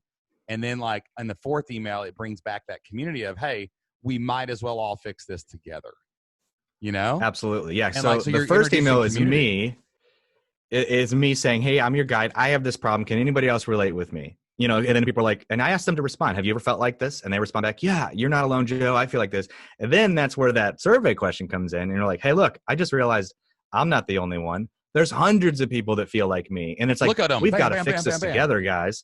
Yeah. And they see them right there and they're like, oh my gosh. And if people, the other thing here is by publishing the other people's responses, and I usually blur out the names just for privacy's sake. Oh, for sure. Is that a lot of people were like, say the person had what cost them in the past. It cost them a book deal because they didn't finish their book. But you know what they're doing? They're seeing these other regrets seeing people go, it's cost me marriage, it's cost me legacy. Too. Yeah. And so they're looking at those going, this going to cost me all of these things. Oh my gosh. And so it naturally just amplifies the pain, which that's where you want them if you're going to sell them anything. If, we know that from copywriting, like you've got to increase the pain, right? And so then you can offer the solution. So if you have an audience, you've got community elements right there. So you just position them in front of everybody, and it gets them all caught up in like this movement, which is really what you want in a launch sequence of like, we're all doing this together. Joe's walking me through this journey, and now let's solve it together. So then when you do open the doors, everybody's like, I'm ready to fix this once and for all. I've realized this is got to be the end. I'm drawing the line in the sand. It's just cost me too much. Like they're all in this zone of like, I'm fixing this. And so that works with at least our model, which isn't education based. Like some memberships are more education based, right? But we have our courses for that. And so it just really cross pollinates because even the people in our membership now, they talk amongst each other and they're promoting our courses naturally. You know, one person's like, hey, I'm struggling with writing. They're like, do you have Joe's course on Learn Scrivener Fast? It's one of the best stuff, you know. Gosh. And it's like, now they're doing sales for me. And so they just, they help each other. I think this is something I've learned in just the past few minutes is like, and it's just so, I love how deep the membership rabbit hole goes. Like you just keep peeling layers back. And like, I always say that one of the great unfair advantages that I have is I've seen thousands of people's memberships. So like, I get to see all these things, but like hearing you the way you said this, like there's almost a line. Like I think if you didn't have an audience, you would have to sell your content and people would stay for the community. But if you do have an audience, the big thing you got to sell is let's do this like that together, community leadership part. Like it's not about the courses anymore. Like people are drowning in content. Like there's content everywhere. Now it's accountability and community and like what a that just blew my mind, dude. Like how you launched. I can't believe that we've never talked about this either. Yeah, I mean, especially if you already have courses or if you already have education-like content somewhere else, if there's an element that you can just help them act on your previous information, like there's your membership site right there. Because and you can even say that in your copy. The last thing you need is another course that you're not going to finish or not going to go through. We all have courses sitting on our hard drive that we've logged into once or twice. We don't have the time to finish. We need time to execute and work on what we've already committed to. And so for a lot of people, they're sitting on a membership, you know, and people are just waiting for them. And every week we have people saying, Joe, thank you for making this time available for me. And it's like, well, you're welcome. A lot of people have heard this story on our other podcast. His name's Evan Burse. He was he's a Marvel illustrator. Like he was second in command of Incredible Hulk or something. Right. Like, I mean, that's like as high as you can get in a hierarchy of business, right? The dude's literally drawing the Incredible Hulk. And like, you know, he's like, he hears our podcast and he's like, man, I'd really like to do something. I like to do this. And he gets a coaching call. So we coach him and I'm talking to him and I'm like, now what do you do again? I'm like, bro, that's amazing. Like, he's like, yeah, man. And I've got all these videos that have kind of gone viral and my ears perked up. Now remember, he's making no money. He has no courses, no memberships, nothing. Okay. He's making like $800 a month, maybe on YouTube just from views. Okay. So this is the classic case even of having an audience, but not really maximizing the profitability of the audience, right? Like, dude, I look at he's got YouTube videos with 500,000 views. He's got like over 100,000 people following him on Facebook and YouTube, like just ridiculous numbers. And I'm like, and I on that call, I said, Evan, don't take this the wrong way, but I don't want you to speak for the next 30 minutes. And I'm just going to tell you what to do. And then I'm going to hold you accountable for the next month and you're going to launch in 30 days. Okay. And dude launches, does like $10,000 the first day, $30,000 the first month, starts his membership and freaking quits Marvel like 3 months later. Oh my gosh. And it's like, it's just activating that audience in a pain driven way. Right. And then creating it in the recurring revenue membership model. Like that's what allows you to build that, to raise your floor. You know, my floor is not zero anymore. Like maybe my floor is 30 grand a month. That's my floor. That's what I pay people and use on ads. The rest of it's 100 grand's mine, you know? But like, that's a classic example of that. And like, I wish I had known what you just said then. Because I was like, man, if we could have launched that, he'd have probably done 50,000 the first. You know what I mean? Like just like right the way you like drove that home. That was powerful, dude. I learned something. Well, and something else I would say for a lot of people that get stuck in their head on this is like, you're not allowed to decide what people will and won't pay for. Like the audience will decide that. Because a lot of times we'll talk I did this for years. Well, they're not going to pay for that because maybe I wouldn't necessarily pay for that. But like, you know what? Not everybody's like me. Some people are begging for this and you just got to get out of your own way and like, let them prove to you that they won't pay for it. Then that's a valid objection. Like you don't invent objections that aren't there yet. So you've got to test this thing. And that's why if you just do it super quick, experiment, put it out there. And again, let them tell you why or why not. So like we launched with 1 day a week, 1 writing time. Okay, so like that's not a lot. And so my initial thought was like, that's not going to be enough for somebody to join because it's only 4 hours of time per month, right? 1 hour a week, 4 times. So I'm like, nobody's going to pay for that, but they did. And they showed up, and then the people that canceled, of course, were like, well, why'd you cancel? They're like, well, it just wasn't enough times for me. And that one writing time I couldn't actually make. Boom. Fixed it. Right. Like that. Fix it. And all of a sudden now we've got people staying 6 months, 8 months, because it's like, okay, so let them tell you what's wrong with it or why they wouldn't pay. And like, you fix it. But if you don't start, if you don't launch it, if you don't experiment, you're never going to get that feedback to help make it. And the other thing is, wouldn't you agree, Shane, we probably live at the most primed time for people to join memberships. 100%. Because like everything is membership. Netflix, Everything. Disney Plus, all these things we've, talked about, Amazon Prime. It's like a monthly, like people are so used to this monthly thing anyway. Now they're just like, what can I do that's going to help me? I think people are going to have, I know there's a lot of high ticket people, and there's don't get me wrong. I think high ticket markets are evolving right now online.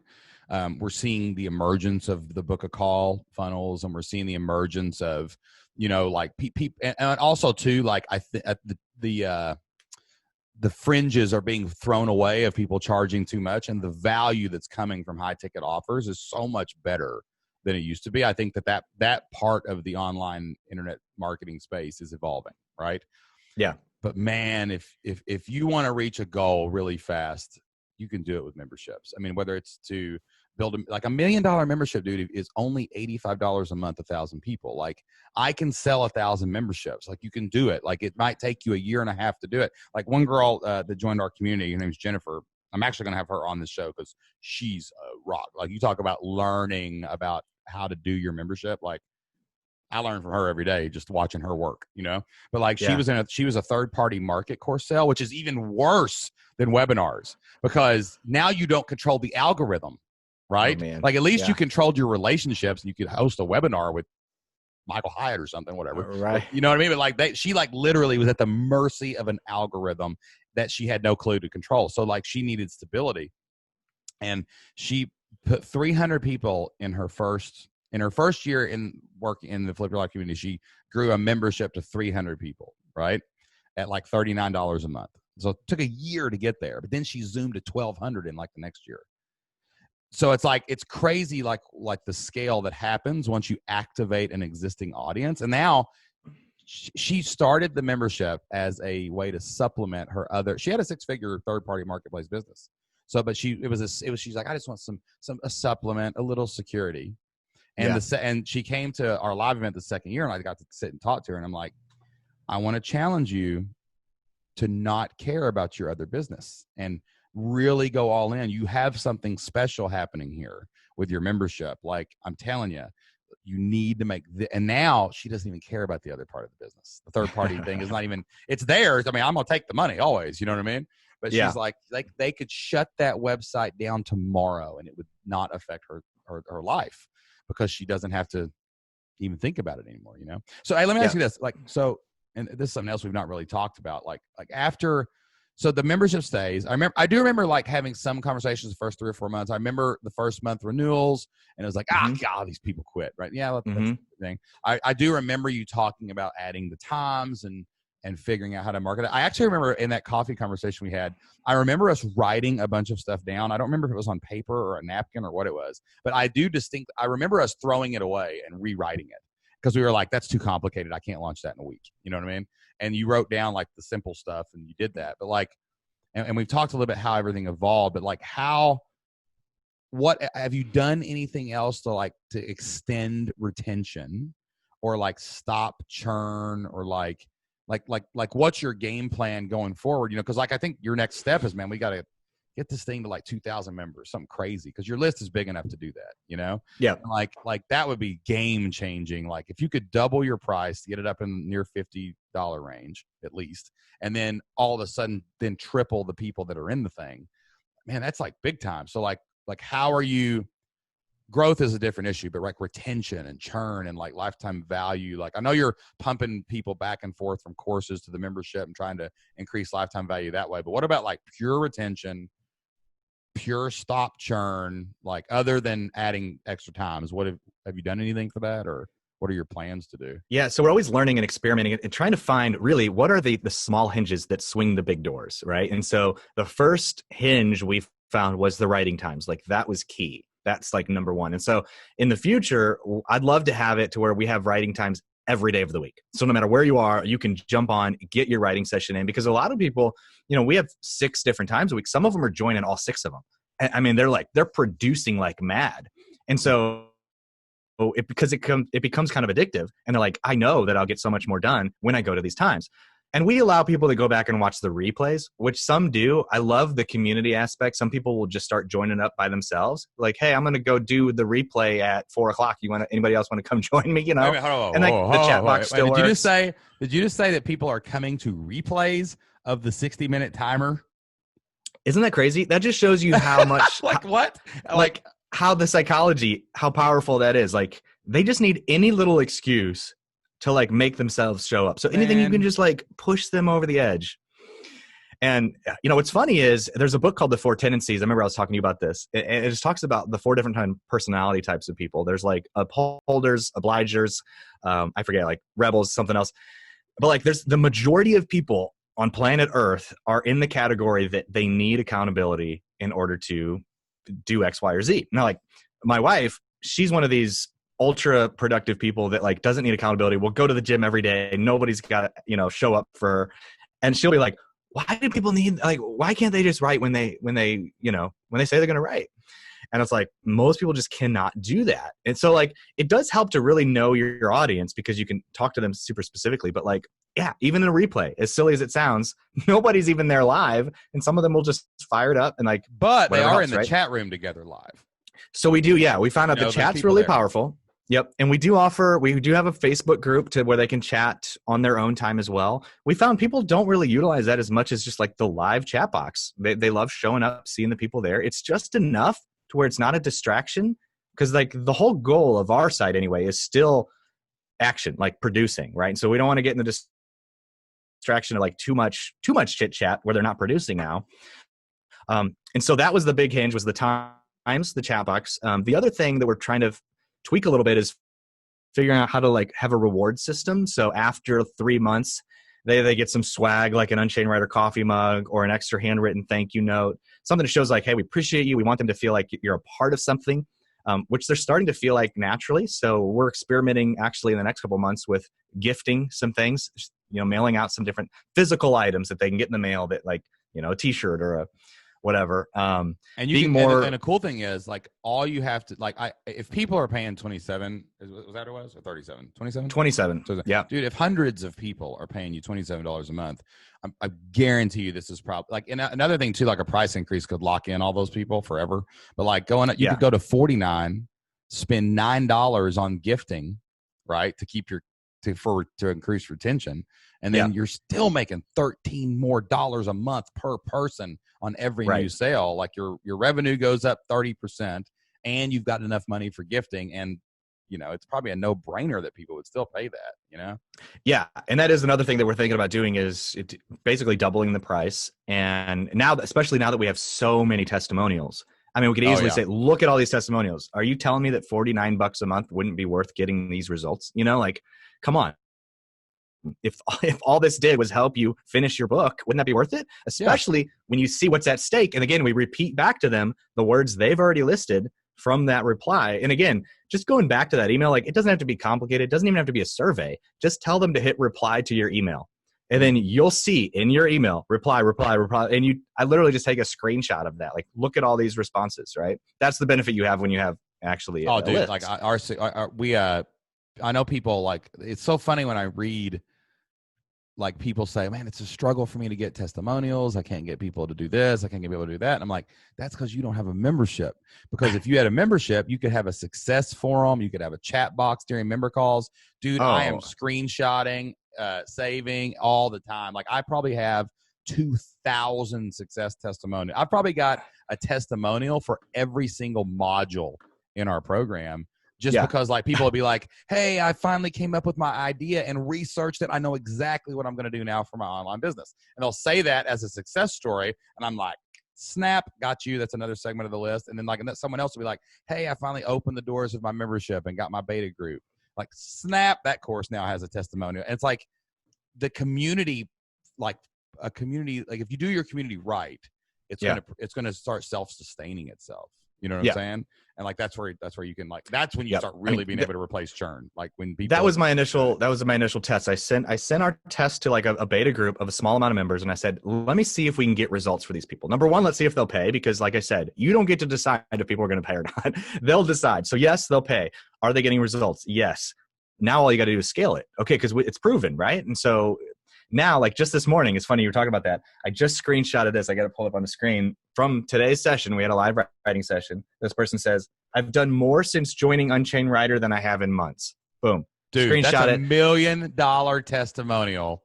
And right there, we've like almost every week we've got comments like that, because new people are coming in and they're like, I can't believe how effective this is. I can't believe how this, and then everybody in the comments, they're going, I know, right? Isn't it the greatest? Just wait till you're a few weeks in. And then like just keeps building. And so that brings me to like the second big hinge is people have to go to the sessions. So like all of our welcome emails, it's all meant to like get them to sign up to a session. So we've also spent some more time on like, if they're missing a session, why is it? Did they not get adequate reminders? We need to add in email reminders when the live sessions are going. We use an automated posting service called Meet Edgar for our in our Facebook group, so that every time like 10 minutes before a live session comes, the Facebook post goes out and says, hey, we're getting ready to fire this up live. Here's the link. So we want to find all those areas to make it easy for them to join the live sessions, because that's what's going to make them stay. You got to get them to come to one live session. You know they're going to stay if they do, basically. Absolutely. So like onboarding is the huge focus right now. Like we've got to get this onboarding perfect, and that's what that's what gets them in there, basically. Yeah. So you got to make sure that you have the guts of what they want. And so for us, that's like the live sessions. So we've got the live sessions. Then you got to figure out, okay, how do you get them to the juice, right? And so when we're doing like a free trial, that's the other thing we're experimenting with. Like, all right, let's try a $1 free trial for 30 days. Let's try a free trial for 30 days. In those 30 days, it's all about getting them to show up to one of these sessions, because we know they'll see the power of it right there. Yeah, man. That's if you're gonna actually build $1 million membership, you've got to get that part. That part has to be really, really right. Like when you first open your membership, you don't know what people are gonna do. So I hope they come. But if you get your onboarding right, like for example, the Flip Your Life community, what we used to drop people into the Flip Your Life Blueprint, which is the program that we designed to help new membership owners get to 100 members. You know what I mean? Yeah. And like what was interesting was like our churn sucked. Like it really sucked. Like, and we were like, this isn't right. Like, and we realized, we started looking at who stayed, and we noticed it was the people who posted in the forums. Right. So what I did was I switched I switched the login page to an activity feed, kind of like on Facebook, that showed all of the new forum posts. So when you are dropped into the community, there's a sidebar. If you want to go take a course, the course is there. And now though, you get to see all the last 20 posts, and over on the right, I changed it to show the faces of all the people who had logged in the last 24 hours. So now you're dropped immediately into the community. Dude, I did that. Retention problem solved. And like everybody started, because that for my audience, it wasn't about my member call. It wasn't about my courses. Like yours is about the thing showing up live, right? Yeah. Like it was that community. I had to drop them there. But then I realized it was even one more thing. It was one more step. Anyone who asked a question within like the first week of joining the community, they were almost guaranteed to stay for months, because someone would answer them back. And it wasn't just, oh, there's people here. It was, these people care about me. Right. So we immediately, we put a community manager in, and now we have someone literally watch our forums every day. And we make sure that first post, anybody that posts anywhere, they get a reply. I don't care if it's just welcome. It could be one word. It didn't matter what it was. It was just that they were recognized, and we really work hard on that. But also I changed my onboarding email sequence to the first email is, hey, we know you're struggling with something. Click this link, go to the general forum, and ask your first question. And that one thing, man, was the domino or the hinge that, swung the big door. And like, you can't have, a little hole will sink the Titanic, right? Yeah. Your retention is the holes in the bucket. Onboarding is the holes in the bucket. Like you can't just keep pouring people in forever and have 2 months retention and expect for your membership to create stability. You've got to plug those holes. And but you can't plug the holes until you have the $1 million member. You got to have hundreds of members so you can learn this stuff. Yeah. Yeah. And you don't want to guess what the holes are. And so that's the benefit you have of really paying attention. In fact, I recommend jumping on. I jumped on in the early stages of like live with people. I said, hey, would you be willing to do a Zoom call with me? And I would just ask them, like, how's your experience been? Is there anything you can think of that would improve the experience? Because sometimes you forget, like, what's it like for a member when they join? And I got some great feedback. I mean, one person was like, I feel a little disoriented when I joined because I didn't really know what I'm supposed to do next and where I could find the schedule, the live writing schedule. And it's like, well, duh, let's make sure that they see that live writing schedule the first thing when they log in. So that, like, it's easy to fix when they tell you, but you don't get that benefit without actually talking to the people. And so I bet one of your retention things too, like this is something that we have with the school products is a problem, is like when school goes out in May, we have a problem.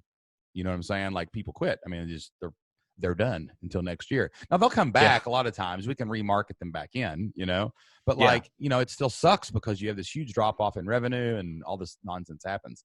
But like, I wonder if, cause like, I wonder if your membership, like a project gets finished, like you got to, you get a book advance, maybe you've got like 6 months to finish it. And like, they finish, so they quit the product. And like one thing that we did to maintain retention was we added like a pause feature. Like when people request to cancel in like June, because a writer's a writer. They may be done for now, but they may take a couple weeks off and go get their next project. And then maybe they come back 2 or 3 months later, or maybe they forget and they don't, whatever. But like, I wonder if even that would help extend retention another, like, and because like, let's imagine it's 8 months in a row now, but what if it was 10 months in the year and they just paused it? Yeah. You see what I'm saying? Like, I wonder if something like that could even extend your monthly retention and extend that annual revenue by another 20% because you just gave them I'm done with my book. Why would I stay? Oh, you're going to write. You're a writer. That's your identity. You're not done writing. You're done writing that thing. Like, I wonder if that would be, because we can pause people's membership and it automatically kicks back in around August 31st. So like, I mean, then I know they're coming back instead of that's brilliant. Coming back. In fact, today, like to my customer support person, I'm going to tell her the next time somebody emails in to cancel their membership, let's test it and offer that. Say, hey, well, instead of just canceling, would you like to pause it? Not like do a date. Don't ask them to pause it and where they can reactivate it. Say, hey, you're going to pause it for 60 days. I know you're going to have a new writing project by then because you're a writer. Yeah. So like 60 days, you come back in, and if you want, and if you'd like to start it back sooner, we'll go ahead and you can keep your current rate. Don't forget, we're about to raise the price. Yeah. What would you do? Would you just say, hey, we'll send you an email reminder about a week before it's going to be on pause? Make sure. I would do that. I would do that. And another cool thing you can do there, like so like what I would probably do in your case is like, I would not think that a writer who is truly, now some writers are writing for whatever, and some people are writing for a living, right? So there's probably a difference. This isn't going to hit everybody. So like, let's say this, hey, you're a writer, you're going to have another project that you're going to want to write within probably 60 days, right? Or you're not going to eat, right? So you say, hey, we're going to pause it for 60 days. You're going to get to keep your current rate. If there's any price increases, and we've discussed these lately, we're going to raise our prices. Like we're going to let you keep this rate when you come back from the pause. Okay? Yeah. You're locked in. Don't worry. I got this from I read an article the other day about how Netflix takes away the fear of uncertainty in the future. And they send an email. They actually have a little graph like on the page. You could even put this on the cancellation page you could put a little video and how it works. They have a timeline and they have a line in the middle. And then there's another line 3 days out that says, we remind you here if you don't want to continue. And then it says, no risk, cancel anytime at the moment of renewal. And they actually show this image on the order form. This is before they've even bought. Like, so in this case, it would be like on that page, like, hey, instead of canceling, do you want to pause it? It'll be 60 days. Don't worry, right here, you get to keep your rate. So it takes away all uncertainty that you're going to like charge them because they think, oh, I'll just cancel, Yeah. And you can even put a little thing that says, hey, if you forget and you don't need it, just, call us and we'll refund it. Or whatever, So then you just refund them and pause it again, and maybe they come back 2 months later. Right? It's like, stop, don't cancel. So like, you just tell them that ahead of time, and then and like, I mean, it's going to recover some percentage. Like, that's a fact. Like Yeah, what the percentage is, who knows? Just by asking alone, some people will be like, well, yeah, okay, I didn't think about that. So yeah, let's do that. Yeah, man. Check back in with me. You know what? I do have another project on the calendar. Yeah, I'll hit pause, save some money for a month or two, and then come back. I'm enjoying this. It's good. Yeah, and we could even probably repeat back some psychology to them, and remember, 85% of our most successful students actually come back, and we're going to hold you to it because that's what we are, that we're an accountability. We don't want to see you lose your momentum, but dude, you could create a whole sequence. Okay, yeah. It's like re-onboarding them, like in that time, like you could write in and like, hey, you could check back and say like, hey, how'd your last project do? Did you get published? Did you whatever? Like, yeah, you could every other week just send them a little reminder. That's like, but it's not a reminder that they're going to renew. It's just like, hey, we're just checking in on you. I was in my Unchained Writer group, man. We missed you. Like you could have a sequence set up for that to kind of onboard them back into the fold of the, you could call it your prodigal son sequence. I love it. Like bring people back. I've got two things I've learned here just talking about. I'm going to add a prodigal son sequence to mine too, because we do the pause, but we only remind them that it's going to charge. Yeah. But I'd love to add in there, like, how's your summer? Happy 4th of July. Like just little things like that. Like this day in history, 4th of July, like I could probably improve the retention even on that pause sequence, like massively by doing that. Yeah. Oh yeah. There's all kinds of little areas like that. I mean, like another little thing we were playing with was like every week we'd tally up all the wins. So like this person got 4 pages edited. This one wrote 1,000 words, and we'd post those in like a digest form in the Facebook group. Like, hey, let's celebrate with all the way. Look at this. And it was just like just kept scrolling of like, look at all this stuff people got done. And so if you didn't show up that week or you saw that, or people just like seeing their name published, they're like, hey, look, that's me. Like I did that. So it's like this reward mechanism. Problem is we just couldn't sustain keeping up with it. And so now we're like, well, maybe we need to hire like a customer success person where it's just their job to like delight the current members, pull out things like this, keep people engaged. There's all kinds of opportunities that just spur along the way. But once you've got the fundamentals down, that's the beauty of it. It's like once you know what's working, how to like basically amplify it, you just can, almost like add unlimited members, and you just keep fixing stuff along the way. I'll tell you from a sales point of view too, like listening to the way you do that, like what you could do, I heard this the other day. What's his name? Mike Morrison, the membership guys. You ever heard of that podcast before? Yeah. Yep. So I was listening to their podcast, and he aired something that he had done at a live event. I think it might have been his live event. I don't know. But, if you don't follow that podcast, membership guys, great podcast, awesome for beginners and intermediate. It's amazing. But what he said was something very interesting to me. He said, always start your copy and your messaging. He said, what we forget to do sometimes, and I heard you doing this, is why I thought of this, is we only talk to our members about membership stuff, and we only talk to our non-members about non-membership stuff, right? And like, because we're thinking non-members we need to sell, members we need to retain, but that's not really the truth. Like you're like, oh, we post all these things in our Facebook group for members. Mm-hmm. But like, what if that was an email every Monday? Or like, what if it was like every Sunday night, hey, whole list, here's the times this week. Oh, by the way, Joe will be there Tuesday.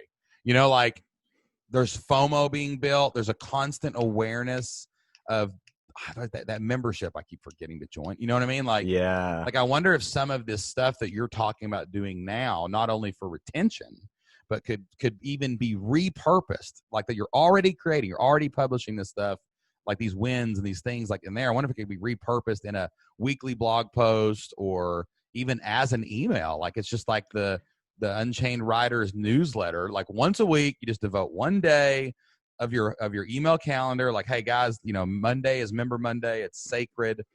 And what we're going to do is we're just going to talk publicly about what's happening privately in the membership. And you don't even have to have a trial or anything. Like if you're open, some people open, close, some people are always open, but like just having that seed planted every single week is going to create so much FOMO that when you do a promotion, it's going to be like, I would have to think sales would go up if you made it more like, if everything sounded like you were talking to your members.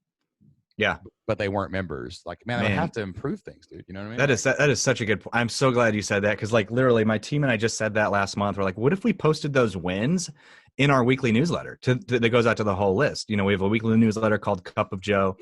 I haven't been great at being consistent with it because I'm always needing content. Like, here's the content. Share some wins. Infinite from like every time every week setting. And then every week people are seeing like, hey, I'm, like you said, massive FOMO. I don't want to miss out on it. Look at these results. You can't argue with results right there. And there's your marketing.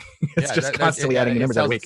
And like, what's funny there too is like when you do create $1 million, I have a really big difference between like, you know, one reason I want to get beginners have to get to 100. Like you gotta create some kind. You have to create a business before you can have $1 million business. Like there's no skipping steps here, people. You know what I mean? So like when I consider $1 million business, I consider it a healthy, active, growing community-based membership. Like that's what memberships are, right? They're communities with a leader, with a mission, with a purpose, and it's all in play. And then like the coolest thing that I have found, where the energy savings comes from, I don't think I've ever thought of this out loud. Like because everybody always asks me like, it's so much energy to run a membership though, right? And I'm like, nah, man, it's like 100 times easier. I'm telling you, than constantly selling courses. And I've never really thought about why, but here's why. The load of content creation and the load of marketing leaves you. It just leaves you. And now all you're doing is moving pieces around on the chessboard. So like you're not whittling the queen. Someone's writing, I just quit my job from starting a membership. Shane and Jocelyn helped me. Oh, thank you for handing me the piece. Let's put that on the board now. And like all this stuff is happening and the energy is happening like below you and it's fueling you. And you just have to like tell people about it. Right. And like, even in content, like this is something like that's very interesting, I think, for you. Like if you could somehow get those people generating some kind of content, I think that would be another way to retain, like almost like, even if you featured what about a post that featured what people wrote? Like, hey, we'd love to share your thing in the Unchained Writer's blog. And like, you picked one person a week and they just created a blog post for you. Now you don't even have to blog post. It's just, this is what someone wrote last week. Isn't that cool? You know? Yeah. And like success stories, like once the $1 million membership is amazing because like once it starts going, it does all the work for you. Like I have 100,000 forum posts. I think we may be near 200,000 forum posts. And these are all questions, like deep, thoughtful questions with 5 or 6 average replies. Like one thing I want to do with my new content director is every day go in and get a question from the forums and post all of the replies. Because we have it in our terms and conditions and some things like that in certain forums that we're allowed to use them publicly, right? We have a private forum where people can pay a higher price and theirs is not game for that. You know what I mean? Right. But dude, what if you could get people writing stuff like that for you and oh my gosh, and using this and like then you got 2 emails a week, just success stories. I mean, it's like it takes energy off of your load, man. You know, like when you get to about 300 to 500 members, you start really getting the energy feedback from your membership community, and you really realize like what was I doing like before? It just doesn't make any sense. I can go pick my kids up from school. What am I doing here? You know, I don't have to work 30 hours a week.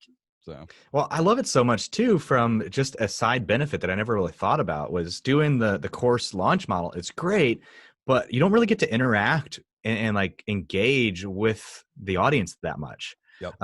And so like having this little like community, I mean, it's been great for me as well. Cause I mean, let's face it, we all feel like we're the most disconnected, connected society ever. Right. Like, so everybody wants to feel like they belong to like just this, even if it's just a small little group. And so like getting in the weeds with this group, it's almost like it fuels me in a different way. Also allows me to learn from them, which I can bake into so many other things. And so it really does. It's such a good supplemental add to any other business model. So like, what do you, so I know this is going to be a big part of your business. Like, and I know you, and I know you're an action taker, and like, it's going to grow. Like, I know it's going to grow. So like, I guess like really like, what do you wish you were, you know, because you think outside the box. Like, I like the way you think about a lot of things. And like, what do you wish you were doing like now, you know, to grow your membership, you know? Cause I mean, like you're talking like 3X here of members. Like if you know, like, well, I mean, it's grown since the launch. So, I mean, you got more members now. Yeah. So like, if you get 3 times the members you have now, we're talking like literally like a huge marketing budget plus hiring probably whoever you want, which will cause massive dividends like down the road. So like, what do you wish you were doing now, or you know you need to be doing like now to make that, you know, 2x, 3x moment like happen like faster? You know what I'm saying? So it's just getting more people to know about it. So we're trying to look at our launch calendar and our email schedule and figure out, number one, how can we promote this more? So we've already moved up, we're promoting it once a quarter, like with a big launch, but then we're figuring out how can we mention it more? Like, so I'm already definitely putting this in the next newsletter. Like that's a given. We're going to mention that every time. So like every week people are hearing about it. And then just figuring out more traffic strategies. I'm getting ready to start taking YouTube much more seriously. So a lot of this stuff, a lot of the psychology stuff I talked about, giving writers tips, and then just a very, very casual, hey, oh, by the way, if you'd like help with this, and then developing a really solid lead magnet, or the webinar that I just did, like just getting people to know about it is really kind of the main focus. Because now that I know that the process works, people are willing to pay for it, they're getting awesome results. Now it's just like, we need to find more people. Yeah, we got to find more people, man. That's all. Yeah. The traffic thing is such a, like it's such a thing that people are like, don't talk about enough, because it's really hard, man. Like traffic is hard. Like, yeah. And like, I don't care how successful you are. Like we know people, me and you hang out with people that are uber successful, like dudes, generating millions of dollars, and ladies, too, in our circles. Like there's so many people doing crazy, stupid things. Like we do crazy, stupid things ourselves that we can't even believe we do half the time. And like, dude, I never wake up on a daily basis and don't think, I got to think about traffic today, man. Traffic's hard. Like, cause your list gets cold, bro. I mean, it's like not cold, but like, you don't know when people are going to buy. You got to keep the list growing and the traffic. And man, it's just like, traffic's hard. Like I've really settled into a guesting strategy right now for traffic. Like that's kind of, I really want to go on. Yeah, man. I want to go out and tell people about the membership, and I really want to offer huge trials, like maybe even like 60-day trials on these things, just to get people in the door. Because I know once they get in, it's going to be awesome for them, Absolutely. I am personally, and I know that every business is different, I'm a big believer in not closing the doors. Like I think that could be a huge game changer, man, because then every week that newsletter says, P.S., here's our schedule for next week. Join us at a session. Yeah. Try one session free, or try one, because 1 week would give them sessions. So like you could do a 1 week for $1. You know what I'm saying? Like just get in, like once and like you said, man, then all your energy gets those, like, dude, like opening it quarterly, like it's hard because you've got promotional things you want to promote, like other things, right? Like I just agreed to an affiliate launch, which I'll tell you about when we get off air here a minute ago, which is my first one ever. I'm excited. But like, nice. Yeah, man, I'm pumped about this, because I didn't want to make the course, and I was like, somebody I know has a course about this, and so I'll tell you about it in a minute. But like the not closing the doors is a really big deal. It doesn't mean you have to always push it, right? People think I want you to sell it every day, which I do kind of, but like any day of the week that someone wants to give you money, let them give you money. And like the coolest thing I think about that is I've seen people open and close, and all of a sudden this, like a week out of the month gets really top heavy, like of revenue. Right.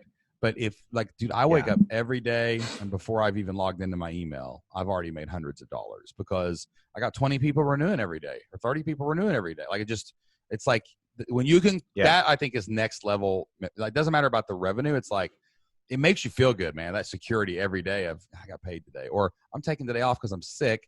I already got about 20 renewals. Play some Xbox, like whatever. Yeah.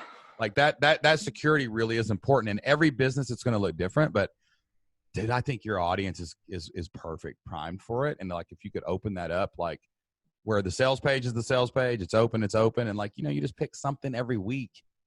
Yeah. Happy Valentine's Day, whatever. Like opening and closing. And I think your culture is developed enough now over a year where it's not going to be disruptive to let new people in anytime. No, in fact, we kind of experimented with that just this last couple of weeks, and it's just to see new people join actually gives the group like energy too, because they're like, oh, cool, there's new people joining, and then like they naturally welcome them. And so we kind of did this like open house period to see like, okay, if we just left this open, and we're experimenting with like the prices. Cause, so for instance, we have this public page. If you went to like unchainedwriter.com, you can get in at $47 a month. So it's like our public price. So when we do like a free trial, we have like a little email sequence, like come join, and then we're going to offer you, actually, we're going to cut that in half to $27 a month if you lock that in now. But that's price is only available for the next couple of days. And then that page literally turns into the $47 page after that time period. So it's like they can join at any time, but they're going to get a little quick discount for a few days. And we always throw in a couple bonuses just to try to get that urgency there. What you got to find for your sales page, I just learned this from somebody the other day too, by the way, is the point of least resistance. Yeah. So like, and that actually, I've always done that too. I've always had a public price, but when I'm actually going to relaunch the Flip Your Life community onto a new platform, but I'm going to run the old one for like a year, just keep it where it is because everybody's good. And I'm like, but I have a new option for new people. You know what I'm saying? It's the same thing. Yeah. It just looks prettier. You know what I'm saying? Yeah. But like what we're going to do is the sales page from now on is actually going to be our dollar trial. And like, cause I've learned some things about the way that funnels can work and how to liquidate ads. Like I've got to get people past the point of least resistance faster. So because and I've always done that too. I've always done exactly what you're doing, which will be interesting because you're going to hear me talk about it all the time in our mastermind about me experimenting with this. But like, I think that what's going to happen is it's going to allow me, like I'm going to say like it's $1, but it renews at 97. But then like there's some things you can do, like the thank you page can then upsell a quarterly or an annual, right? So you get money for ads to go get the next 10 members, right? And and all this starts happening faster that way. Yeah. And then later in the funnel, you can do all kinds of neat things for renewal. Like, the second month, give them maybe lower their price 10%, like a recovery, like a, hey, loyalty bonus. You didn't just renew your trial. You stayed here. And it gives you a way to play with those prices, but it also, what I've learned is it lets me offer different things on those promotions. So like maybe I do a 50% annual discount instead of a trial for Valentine's Day or whatever. So I'm going to actually experiment it backwards, man. I'm going to try to like, I really want to I want there to be no resistance walking in the door of the membership. It's like, you want it to just be at the Japanese place. It's almost like just a no-brainer, knee-jerk reaction. You're like, well, what have I got to lose? I think I'm going to try that, actually really move towards that either free trial or $1 trial, just because ours is so action-based. Because I know in their head, they're probably thinking, well, I got to see if this works for me. That all you have to do is get them to come to a session. Right. And then it's all about getting them to join the sessions. And then they'll see, they join the session me. If they join for $1 and now they're in, they're not, and they're probably going to come to 2 sessions, and that you could do a week. You don't have to do a month. You know what I mean? That's true. Right. Just come join us for a week. Pick one of the sessions this week. Join a session this week.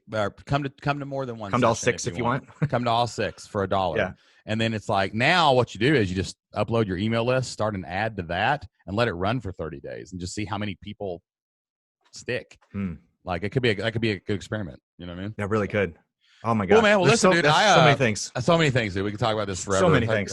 We've been jamming for 2 straight hours on this, but I have to. It's 2:27, and I got to get my kid off the bus in like 10 minutes. So there we go. Yep. I don't show up and be good. But listen, man, hey, thanks for coming on, dude, and talking about this. And we need to hook back up here in about 6 months, and we'll see where the old writers thing is. And if any writers out there want to go join your thing, tell them where to go, man. Yeah, unchainedwriter.com. So check it out. You'll read all about, number one, the psychology of why it works, but you also see some amazing results. We even have a cool little timer. It's like when our next live session starts. So it's awesome, dude. Yeah. And I don't care if you're writing books or blogs or anything. If you need, everything starts with writing. Done, man. Everything starts with writing. Everything, dude. Emails, whatever. All right. Love you, man. See you, bud. Hey, thanks for having me. See ya.